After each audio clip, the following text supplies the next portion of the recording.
رسول اللہ صلی اللہ علیہ وآلہ وسلم کی پیاری پیاری حدیث مبارکہ۔ Make sure you like and subscribe to my channel for more hadiths. ایک بار حضرت صلی اللہ علیہ وسلم لوگوں میں بیٹھے ہوئے ان سے باتیں کر رہے تھے۔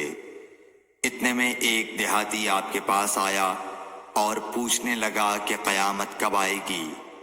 آپ صلی اللہ علیہ وسلم اپنی گفتگو میں مصروف رہے۔ بعض لوگ جو مجلس میں تھے کہنے لگے، آپ صلی اللہ علیہ وسلم نے دیہاتی کی بات سنی لیکن پسند نہیں کی، اور بعض کہنے لگے کہ نہیں، بلکہ آپ نے اس کی بات سنی ہی نہیں۔ جب آپ اپنی باتیں پوری کر چکے تو میں سمجھتا ہوں کہ آپ صلی اللہ علیہ وسلم نے یوں فرمایا، وہ قیامت کے بارے میں پوچھنے والا کہاں گیا؟ اس دیہاتی نے کہا، حضور میں موجود ہوں۔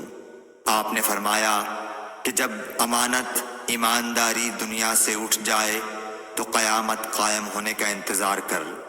اس نے کہا، ایمانداری اٹھنے کا کیا مطلب ہے؟ آپ صلی اللہ علیہ وسلم نے فرمایا کہ جب حکومت کے کاروبار نالائق لوگوں کو سونپ دیے جائیں تو قیامت کا انتظار کر۔ صحیح بخاری حدیث نمبر 59۔ اللہ تعالیٰ اس کے چہرے کو روشن کرے جو حدیث مبارکہ سن کر آگے پہنچائے۔